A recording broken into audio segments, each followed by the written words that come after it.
যদি সলাৎ ঠিক না হয় তাহলে বাকি সব ইবাদত বাতিল হবে, একথাই ঠিক।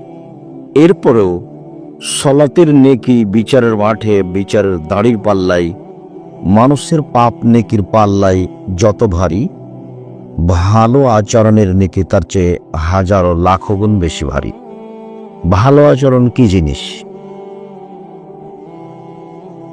হ্যাঁ, হজ বড় ইবাদত। কবুল হলে লোকটা হয়ে যায় সেদিনের মতো যেদিন তার মা তাকে জন্ম দিয়েছে, নিষ্পাপ হয়ে যায়। এরপরেও হজের নেকি যত ভারী, ভালো চাল চলনের নেকি তার চেয়ে হাজারো গুণ বেশি ভারী। ভালো চাল চলন এইটা আবার কি? হ্যাঁ, ভালো চাল চলন আমরা নিজেরাও বুঝি। আমরা বলি যে অমুক ছেলেটা খুব ভালো, তার আচার ব্যবহার খুব ভালো। এই যে আমরা ভালো চাল চলন বুঝি। আমরা বলি যে ও খুব খারাপ, ওকে দেখতে আমার মন চায় না।